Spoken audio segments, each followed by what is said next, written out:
되면 새해 복 많이 받으십시오라고 이렇게 말을 하는데 어떻습니까? 이 말을 들으면 기분이 좋습니까? 기분이 나쁩니까? 기분이 좋죠. 이 말 듣고 기분 나빠할 사람은 별로 없을 겁니다. 원수가 자기한테 말하지 않는 이상 이 말을 들으면 다 누구나 기분이 참 좋습니다. 이 말 속에는 어떤 뜻이 내포되어 있습니까? 당신의 인생이 잘 되었으면 좋겠다. 행복했으면 좋겠다. 지금은 조금 어렵고 힘들지만 그래도 앞으로 잘 될 거다. 걱정하지 마라. 하나님이 너를 도와줄 거다. 그런 말들이 다 내포되어 있는 그런 말이기 때문에 사람을 굉장히 기분 좋게 하는 말들입니다. 그래서 새해 복 많이 받으십시오라고 하는 말들을 참 들으면 기분이 좋습니다. 우리나라는 두 번이나 이런 말을 듣습니다. 신정에도 한 번 듣고 구정에도 듣고. 그래서 참 우리나라는 정말 복 많이 받은 그런 나라인 것 같아요. 우리 한 번만 더 좀 인사하면 좋겠습니다. 새해 복 많이 받으십시오. 여러분, 사람은 누구나 복 받고 싶어 합니다. 누구나 행복해지고 싶어 합니다. 세상에 나오는 대부분의 소설이나 드라마, 영화 같은 것들을 보게 되면 거의 다 이런 행복에 대해서 다루고 있는 것을 볼 수 있습니다. 해피엔딩을 다루는 그런 영화들을 보게 되면 이상하게도 그 영화를 보고 나면 끝에 마음이 참 짠하고 기분이 좋지 않습니까? 왜 그렇습니까? 그것은 참 우리가 그런 삶을 살아가기를 추구하기 때문에 그렇습니다. 어떤 사람들 기호에 따라서 나는 해피엔딩보다 공포 영화가 더 좋아. 나는 폭력 영화가 더 재미있어. 액션 영화, 액션물들, 전쟁 영화 이런 것들이 훨씬 더 좋아. 해피엔딩은 너무나 참 구태의연하고 또 지루해. 이렇게 말을 하시는 분들도 있지만 만약에 그분에게 그러면 당신이 그러면 그 공포 영화의 주인공이 돼 보십시오. 당신의 인생이 그 공포 영화 같은 인생이 된다면 당신의 영화가 당신의 인생이 그 폭력물이나 어떤 전쟁 영화의 한 주인공, 비극의 주인공이 된다고 하면 당신 좋겠습니까? 라고 얘기하면 나 싫다고 합니다. 그래도 자기는 조금 어렵더라도 나중에 해피엔딩이 되면 좋겠다라고 말을 하죠. 왜 그렇습니까? 그것은 인간 누구나 어떤 기호를 가졌든지 상관없이 누구나 다 행복한 삶을 꿈꾸고 그런 삶을 살고 싶어 하기 때문에 그런 것입니다. 우리 지난 명절을 잘 보내게 됐는데 여러분 명절 기간 동안에 뭘 하셨습니까? 아마도 대부분이 가족들이 오랜만에 만나서 같이 밥 먹고 서로 못했던 인사하고 또 세배하고 세뱃돈 주고 받고 그런 시간들을 보내면서 그런 명절을 보냈을 것입니다. 어떤 친구의 그 페이스북 그다음에 카카오 스토리 이런 데 가서 들어가 보니까 그 친구의 하루 일상에 대해서 아주 드라마틱하게 잘 그려져 있더라고요. 보통 이제 요즘 젊은 친구들은 카카오 스토리나 또 밴드 혹은 페이스북을 통해서 자신의 삶을 좀 공개적으로 많은 사람들한테 알리곤 하는데 근데 그것을 보게 되면 이 사람이 무엇을 추구하면서 살아가고 있는지를 우리가 알 수가 있습니다. 그 친구 카카오 스토리에 딱 들어가 보니까 가족들끼리 만났다, 술 마셨다, 고기 파티했다, 어디 놀러 갔다 그런 것으로 도배를 해놨습니다.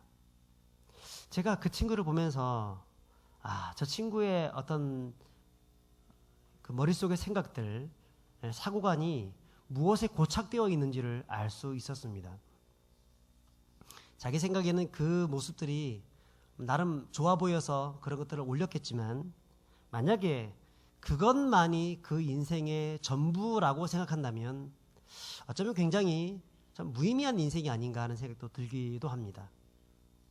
물론 가족을 위하고 가족을 사랑하고 또 행복한 가정생활 그런 것들을 꿈꾸고 혹은 세속적인 사람이라고 하면 술 마시는 것이 자기가 하나의 또 즐기는 것일 수도 있고 또 혹은 세상에서 어떤 게임을 하거나 또 스포츠 활동을 하는 것이 자신의 인생의 그런 즐거운 그런 어떤 활동이기 때문에, 취미 활동이기 때문에 그럴 수 있겠지만, 여러분, 만약에 그것만이 그의 인생의 전부라고 한다면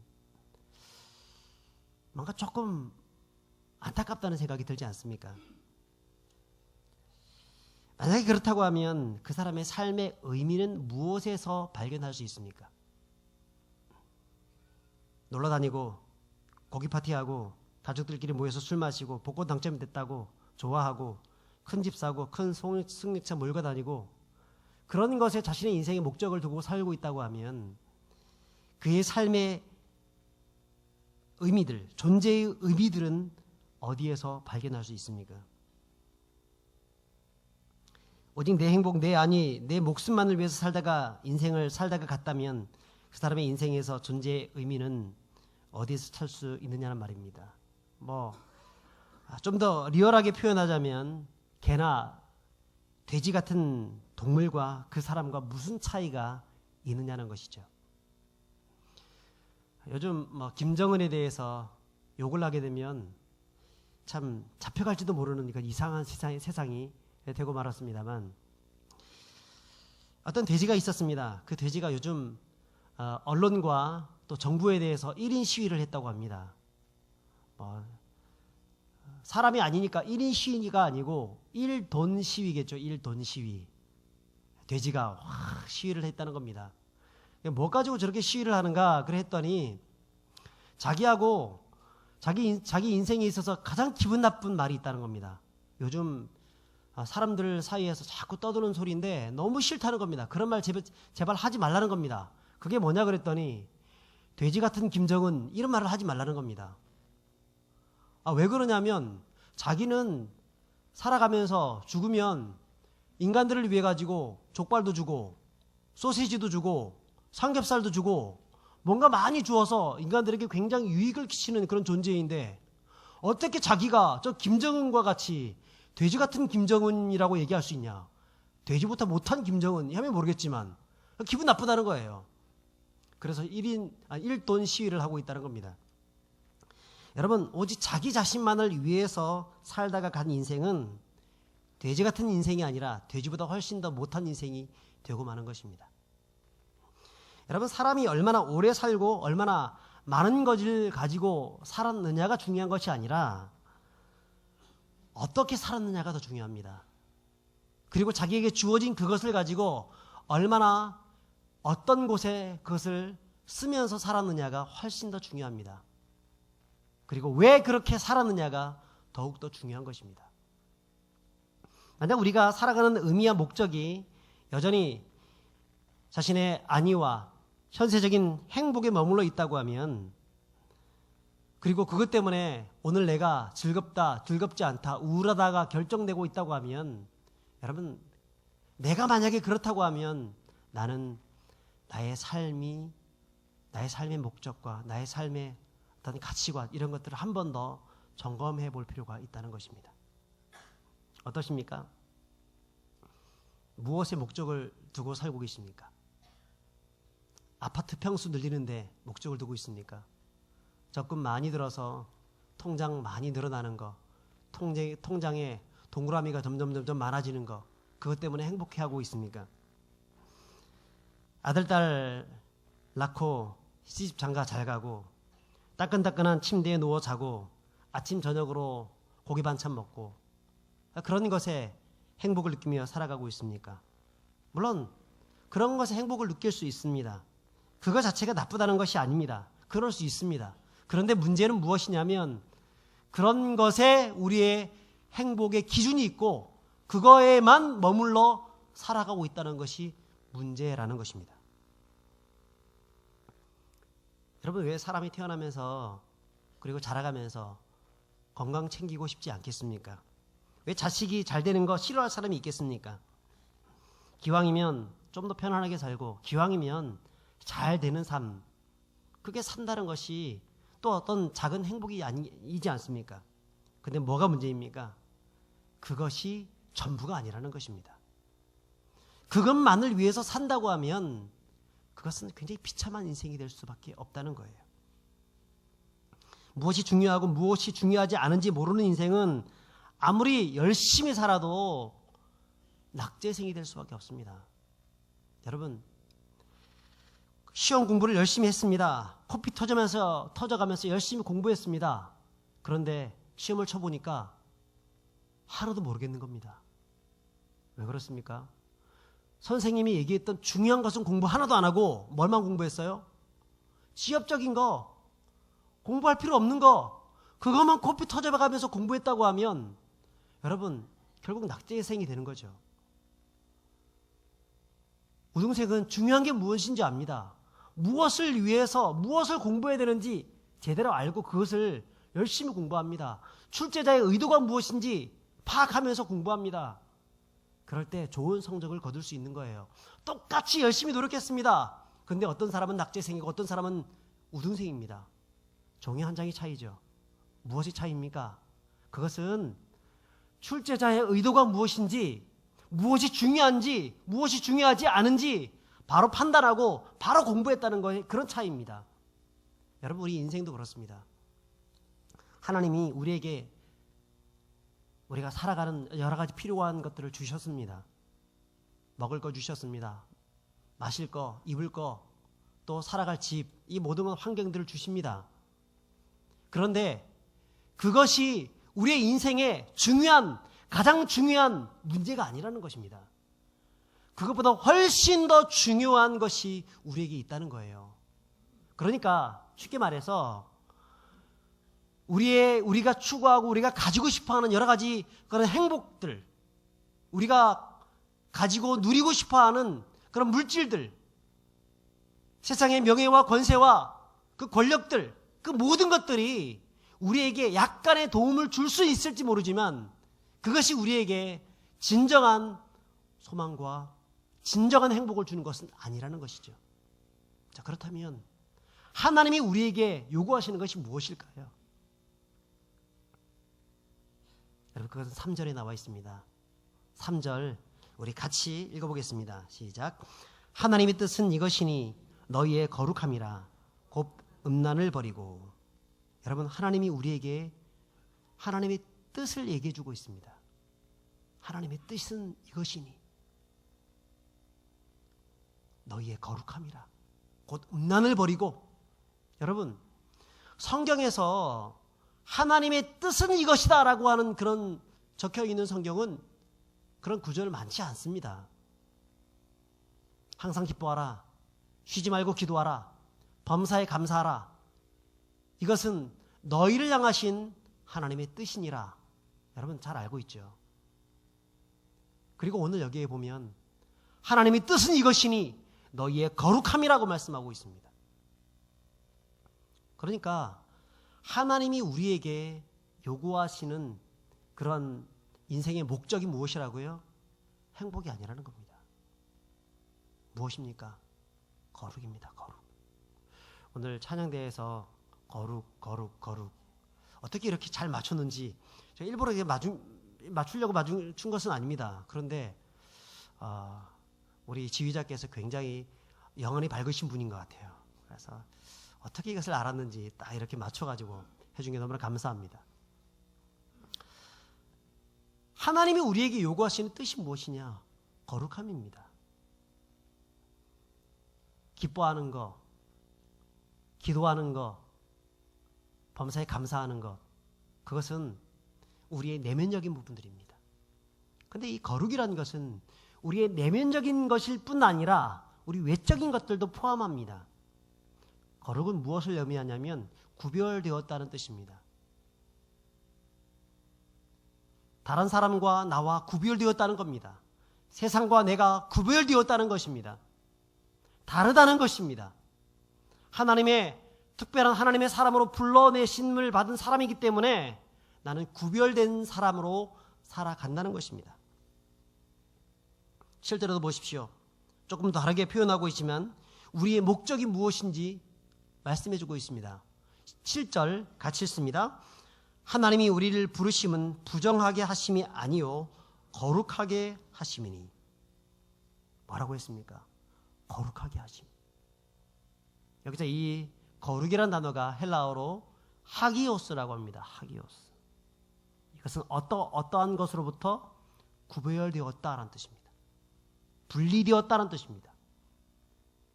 특별히 선택해서 떼어냈다는 것입니다. 우리 흔히들 우리가 월급을 받으면 우리 믿음이 좋으신 성도님들은 그 중에서 10분의 1을 딱 떼놓지요. 그 떼놓는 그것을 거룩하다는 겁니다. 물론 10개 전체가 다 하나님의 것이지만 그럼에도 불구하고 이 모든 것이 하나님의 것인 것을 내가 신앙 고백적 차원에서 인정하면서 하나를 따로 떼놓는 것이죠. 그게 11조죠. 그래서 하나를 떼놓고 주님께 드리면 내 모든 것을 드렸다는 것입니다. 하나님의 것을 받아들이겠다는 것이죠. 그런 것을 거룩하게 분리되었다, 거룩하게 구분되었다라고 얘기하는 겁니다. 우리 성도는 어떤 사람이냐? 바로 그런 사람들이라는 겁니다. 거룩할 성자에다가 무리 도자, 거룩한 무리, 하나님이 특별히 세상 가운데에서 구별하여서 불러내신 하나님의 사람들, 그런 사람들이 저와 여러분들인 줄 믿습니다. 그런데 이 거룩이란 단어가 당시 데살로니가 교회에는 전혀 어울리지 않는 단어입니다. 데살로니가 교회 그 도시는 어떤 도시냐면 로마 시대에 상업적으로 굉장히 발달되어져 있는 항구 도시였습니다. 이 부산항도 항구 도시이기 때문에 굉장히 많이 발달되어 있지만 동시에 또 뭐가 많이 예로부터 요즘은 그런 게 없습니다만 마약이나 이런 것들이 많이 왕래가 심했었고 또 범죄가 혹은 어떤 성적인 타락 이런 것들이 굉장히 많이 심했지 않습니까? 제가 직장 생활을 할 때에 항상 접대하는 사람들이 있었습니다. 술상무라 그러죠. 술상무. 그런 분들이 항상 외국인들을 데리고 찾아가는 곳이 있었습니다. 거기가 어디냐면 요 옆에 와늘동에 찾아갔습니다. 처음에 제가 거기가 무엇 하는 곳인지도 잘 몰랐습니다. 그런데 알고 보니까 그렇고 그런 곳이더라고요. 이 지역 자체가 그런 지역이다 보니까 그런 어떤 문화들이 많이 발달되어 있다는 것입니다. 마찬가지로 데살로니가 교회가 있는 그 데살로니가 지역, 그 도시는 바로 무역 항구 도시였기 때문에 사람들이 풍요롭게 살았고 또 더 나아가서는 어떤 성적인 굉장히 깊은 타락 가운데 거해 있었던 그런 도시였습니다. 특별히 그곳에는 디오니소스라고 하는 그 종교가 아주 편만해 있었습니다. 디오니소스는 남자의 심볼을 어떤 상징으로 삼아가지고 성적인 탐닉을 하는 것이 사람을 풍요롭게 하고 행복하게 만들어준다고 저들은 생각했습니다. 그래서 남성 중심적인 그런 사회 속에서 여성들을 도구화시키고 일부 일처가 아니라 일부 다처제가 인정되어지는 그런 시대가 바로 데살로니가 도시였다는 것입니다. 그러니까 어떻습니까? 굉장히 성적으로 문란한 도시였다는 거죠. 여러분, 그런 도시에 바울이 찾아가서 복음을 증거했는데 그 중에서 특별히 경건하게 살고자 했던 그런 유대인들, 그 경건하게 살고자 했던 이방인들 중에서 유대교를 입교했던 그런 사람들 중에서 예수님을 믿겠다고 결단했던 사람들이 있었습니다. 그 사람들을 중심으로 해서 데살로니가 교회가 생성되게 되었는데 여러분, 그때 그 데살로니가 교회에 있는 성도들을 향해서 오늘 이 말씀을 증거하고 있는 거예요. 너희가 이 세상 가운데에서 이 데살로니가 지역, 이 음란한 세상 가운데 살고 있지만 더 이상 그런 음란과 버타지 말고 거룩한 삶을 살아라. 너희들은 어떤 사람이냐? 성도다. 거룩한 백성이다. 라고 말씀하고 있는 것입니다. 여러분, 오늘날 우리도 그런 시대를 살고 있습니다. 이 시대가 굉장히 음란함으로 굉장히 빨리 달려가고 있습니다. 동성애가 만연되고 있습니다. 이것이 한번 무너지기 시작하게 되면 수많은 다른 어떤 음란한 것들이 계속적으로 무너질 것입니다. 인터넷상으로 번져가는 그 음란의 속도는 더욱더 빨라지고 있습니다. 그것이 우리 안방과 우리 어린 아이들의 그 10년까지 들어오게 되면서 너무나 고통스러운 그런 시대를 살고 있고 그것으로 인해서 오히려 세상이 지금 신음하고 있습니다. 법을 가지고 그런 것들을 법제화시키기 위해서 또 움직이고 있는 그런 움직임들이 굉장히 많습니다. 우리가 살고 있는 시대나 데살로니가 교회의 성도들이 살고 있는 그 시대나 별반 다르지 않습니다. 그런 우리들을 향해서 주님께서 뭐라 말씀합니까? 너희들의 삶의 목적은 행복이 아니다. 너희들의 삶의 목적은 거룩이다고 얘기하고 있습니다. 거룩이다. 특별히 여기서 말하고 있는 이 거룩이라는 것은 그 일부 다처 시대 속에서 일부 일처에 대해서 강조하고 있는 것입니다. 하나님이 정해놓으신 일부 일처, 한 남자가 한 여자가 만나서 서로 아름다운 가정을 꾸려나가는 것, 그것이 하나님이 만들어 놓으신 창조의 법칙입니다. 그것을 벗어나는 순간 세상은 타락하고 있는 것입니다. 이 기독교 문화 속에서 온 세상은 이제 일부 일처제가 보편화되어졌고 수많은 사람들이, 수많은 가정들이 그렇게 세워져 갔는데 이제는 그것조차도 무너져 내리고 있다는 것입니다. 여러분, 이런 상황 속에서 그리스도인들이 어떻게 해야 되겠습니까? 나를 지켜가야 되겠다.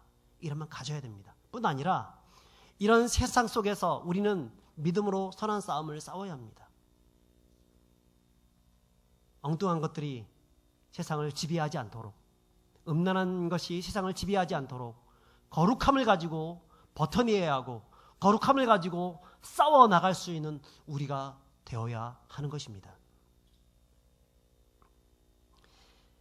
우리 삶에 대두되는 하나님보다 더 사랑하는 수많은 것들, 물질들, 명예, 권력, 음란함, 돈, 이 모든 것들이 만약에 나의 삶의 행복의 이유가 된다고 하면 여러분, 우리는 우리 자신을 한번 돌아보면서 내가 어떤 삶을 살 것인가, 이 참 추하고 타락한 세상 속에서 내가 어떤 믿음으로 이 세상을 살아갈 것인가를 우린 다시 한번 돌아봐야 하는 것입니다. 특별히 결혼하고 가정생활을 하는 것이 더욱 그렇습니다.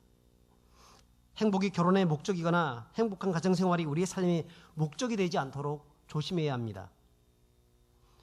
오늘 여기 청년들도 있는데 아마도 우리 청년들 중에서 나는 결혼하지 않을 거야 라고 하는 생각들을 가진 사람들은 그렇게 많지는 않을 것입니다.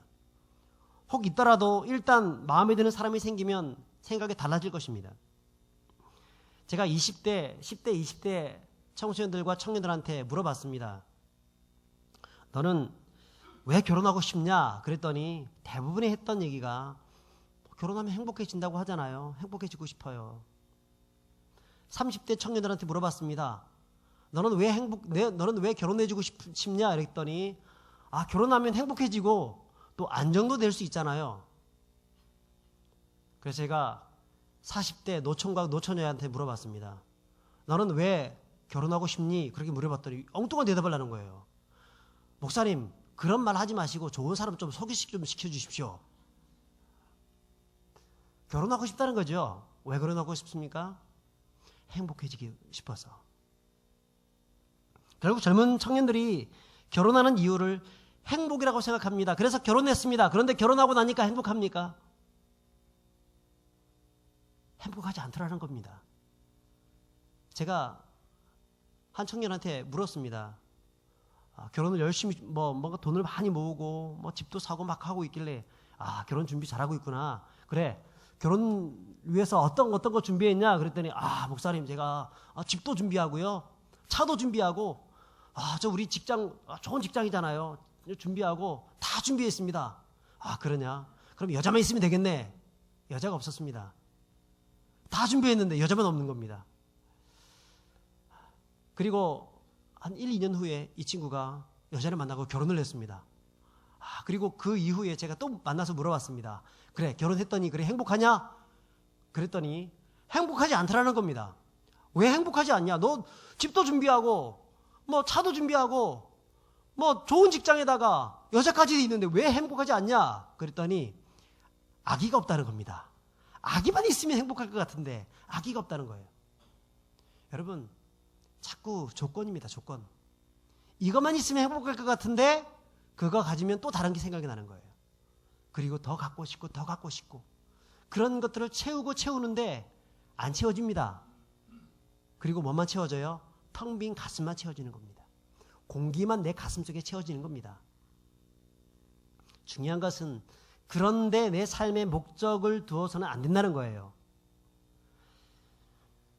그래서 성경에는 우리 삶의 목적이 행복이 있는 것이 아니라 그런 어떤 외적인 어떤 것을 자꾸 채우는 데 있는 것이 아니라 내적인 하나님 앞에서의 거룩 그리고 서로에 대한 그런 순결함과 거룩을 지켜나가는 그것에 있다고 말씀하고 있는 것입니다.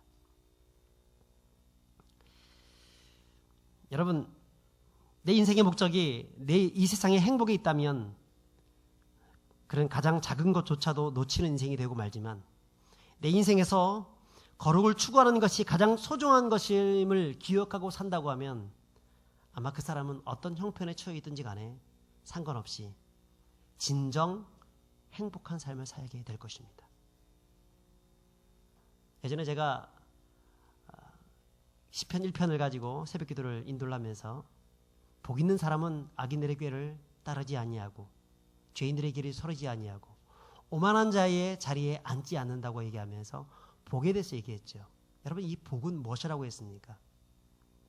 히브리어로 아쉬레이라고 했습니다. 아쉬레이는요 그냥 물질적인 어떤 것만을 의미하지 않습니다.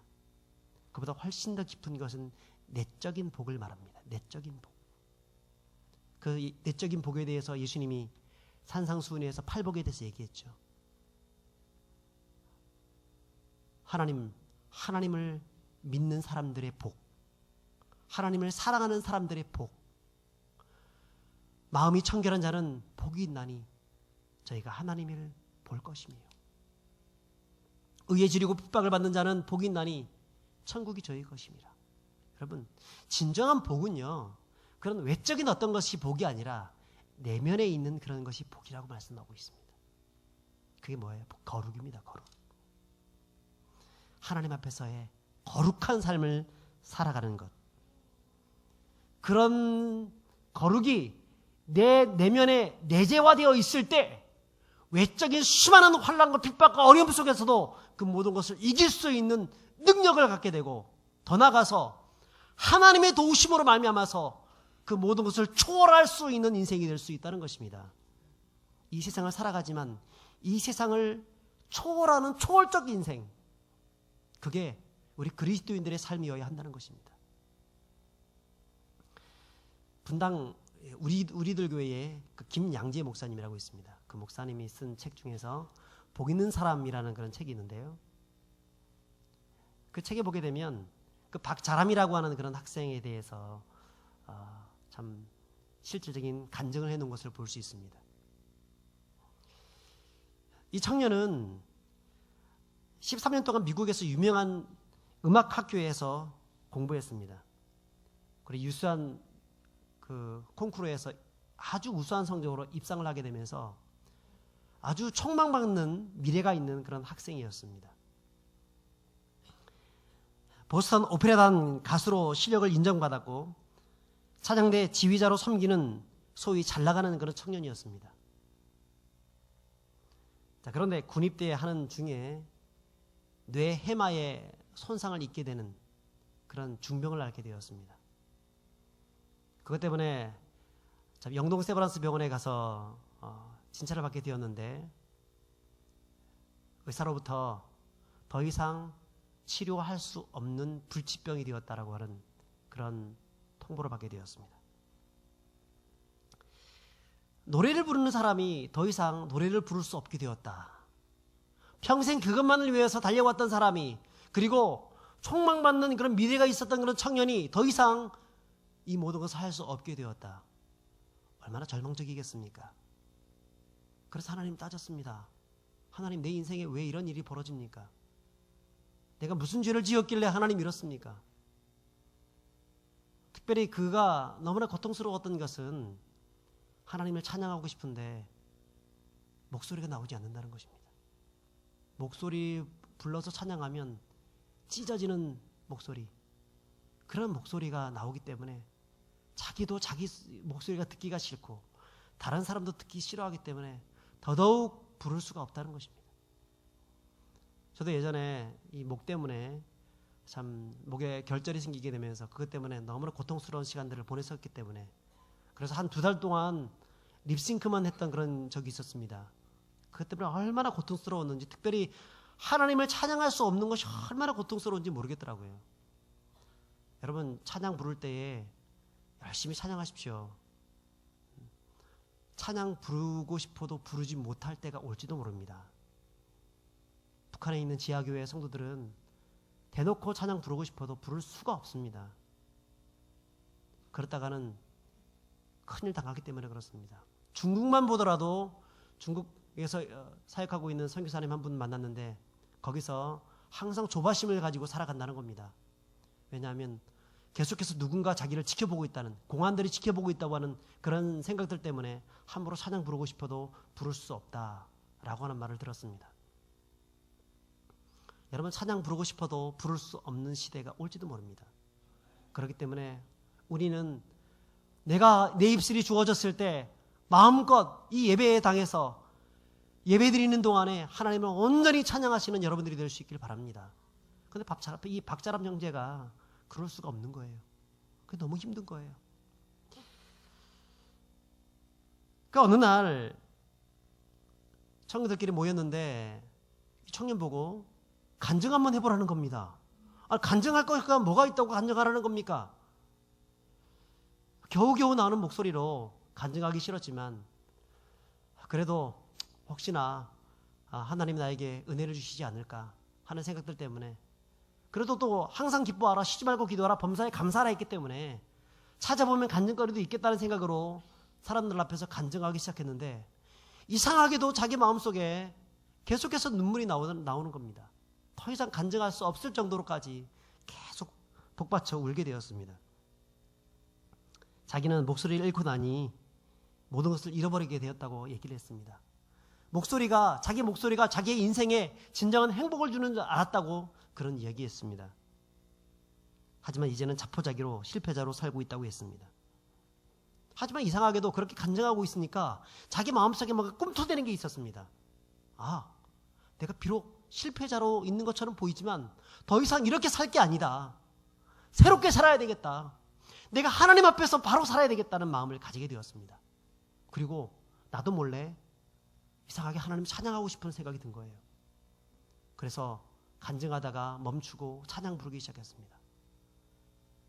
아름다운 목소리로 찬양하면 좋겠지만 그게 아닙니다. 찢어지는 목소리, 다른 사람들이 듣기 싫은 목소리, 자기도 듣기 거북한 그 목소리로 찬양하기 시작했습니다. 중간에 멈추고 싶었습니다. 그것 때문에 더욱더 눈물이 났습니다. 그런데 그런 생각이 들었습니다. 이 목소리조차도 어쩌면 하나님이 나에게 허락하신 것이 아닌가. 사람들은 듣기 싫을지 모르지만 하나님은 어쩌면 이 목소리를 가장 아름다운 목소리, 천상의 목소리로 기억하고 있는 것은 아닌가. 그런 생각이 들어서 그는 그 거북한 목소리를 가지고 하나님을 찬양하기 시작했습니다. 그런데 놀라운 일이 벌어졌습니다. 그 책에 그렇게 기록되어 있습니다. 그렇게 찬양하는 동안 내 목소리가 돌아오기 시작했다. 그 자리에 참석한 모든 사람들이 확인할 수 있는 것이었다. 하나님의 치유가 나타나기 시작했다.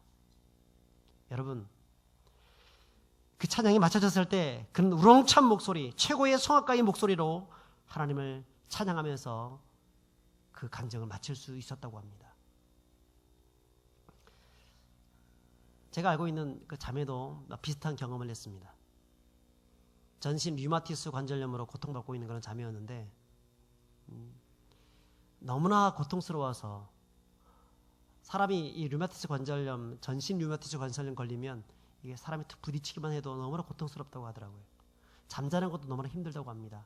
잠자다가 이렇게 움직이게 되면 중간에 그 고통 때문에 다시 깨어나야 되기 때문에 힘들다고 합니다. 평생을 그렇게 가야 하는 그런 자매였습니다만 그 자매가 기도원에 가서 찬양을 하기 시작했습니다. 찬양 부르다가 탬버린을 가지고 찬양을 하고 싶더랍니다. 그 탬버린을 가지고 막 이렇게 흔들면 되는 게 아니라 손바닥을 막 치고 해야 되잖아요. 칠 때마다 이게 아프더라는 겁니다. 아팠지만 그래도 찬양 부르는 것이 너무나 좋기 때문에 하나님을 아픔에도 불구하고 하나님 찬양해야 되겠다는 마음 때문에 탬버린을 흔들면서 찬양했습니다. 자, 그러다가 어느 날 꿈을 꾸게 됐는데 그 자매가 저한테 그렇게 간증하더라고요. 꿈을 꾸게 되었는데 꿈속에 갑자기 어떤 환상이 보이게 되면서 구름이 딱 나타나더니 구름이 갑자기 벽에 탁 붙더니 그 구름이 글자가 되더랍니다. 그 글자가 무슨 글자인가 읽어봤더니 성전을 7바퀴 돌아라라고 하는 그런 글자가 쓰여져 있었습니다. 그걸 보고 이게 무슨 뜻일까 싶어서 그 다음날 아침에 일어나가지고 자기 엄마한테 물어봤더니 어쩌면 그것은 하나님이 너를 향하신 특별한, 모든 경우가 다 나타나진 않지만 특별하게 너를 사랑해서 보여주시는 메시지일 수도 있겠다. 우리 한번 힘들지만 해보자. 그래서 그 자매는 그날부터 걷지도 못하는데 겨우겨우 기다시피 해가지고 그 성전 주변을 돌기 시작했습니다. 하루 종일 돌았습니다. 고통스러웠지만 그렇게 하루 돌고 이틀 돌고 그렇게 7바퀴를 돌았는데요. 그러면 마치 여호수아서에 보게 되면 여리고성을 향해서 7바퀴 돌았더니 나중에 그리고 크게 외쳤더니 여리고성이 무너졌다라고 하는 그런 말씀들처럼 정말 그런 놀라운 기적이 벌어지게 된 거예요. 나중에 7바퀴 돌았을 때에는요, 여러분 뛰어서 돌았다고 합니다. 그렇게 기어서 돌기 시작했다는 그 자매가 나중에는 그렇게 되었다는 겁니다. 그리고 완전히 회복이 되어서 지금은 저 문경에 있는 그 교회의 사모님이 되셨는데, 여러분 스스로의 행복을 위해서 사는 동안에는 어떠한 기적도 나타나지 않습니다. 하지만 내가 내 인생을 행복하게 살아보겠다고 하지 않고 그 행복조차도 하나님께 맡기고 주님을 찬양하면서 정말 거룩하게 신실하게 믿음으로 살겠다고 결단하는 순간, 여러분 그 인생 가운데 하나님의 기적은 나타나게 되고 그런 인생들 가운데 하나님의 특별한 축복과 은혜를 베풀어 주시는 것입니다. 그동안은 내 힘대로 내가 어떻게 해보겠다라고 하면 그 수준까지밖에 역사 안 하십니다. 그런데 그것조차도 내려놓고 하나님, 이제는 난 내가 할 수 있는 게 아무것도 없습니다. 하나님이 나를 도와주셔야 이 상황들을 내가 이길 수 있습니다. 극복할 수 있습니다. 도와주십시오. 그리고 하나님께 나와서 기도하고, 그리고 내 인생 하나님 앞에서 거룩한 삶을 살겠다고 결단하는 순간, 그때 비로소 주님께서 움직이신다는 겁니다. 역사하신다는 것입니다. 여러분 어떠십니까? 인생의 목적을 무엇에 두고 살고 있습니까? 세상의 행복, 즐거움, 쾌락, 물질, 명예, 권세, 그런 것들을 얻기 위해서 그런 것에 내 소망을 두고 살고 있지 않습니까? 하지만 그것은 다 없어질 것입니다. 중요한 것은 내가 하나님 앞에서 어떤 인생을 살았느냐, 어떻게 주님과 동행하며 살았느냐, 어떻게 거룩한 삶을 살았느냐. 주님 앞에 섰을 때에는요, 그것만 남겨집니다. 왜냐하면 주님은 거룩하신 분이기 때문에 그렇습니다. 여러분, 주님이 말씀하십니다. 내가 거룩함처럼 너희도 거룩하라. 오늘 이 사실을 기억하시면서 주님처럼 나도 그렇게 살길 원합니다. 신실하게 살길 원합니다. 진실하게 살길 원합니다. 거룩하게 살게 하여 주옵소서. 더 이상 세상에 어떤 때를 묻어서 그렇게 살아가는 인생이 아니라 주님과 함께 동행하면서 주님을 붙잡고 기도하면서 주님 나라와 주님의 교회를 위해서 내 삶을 온전히 드리고 나의 가진 것을 드리고 내 생명까지 드릴 수 있는, 그래서 주님 앞에 섰을 때 네가 정말 거룩한 삶을 살았다라고 인정받는 그런 거룩한 하나님의 백성들 되어서 주님께 칭찬 들으시고 영광 가운데 거하시는 믿음의 백성들 될 수 있기를 주 이름으로 축복합니다.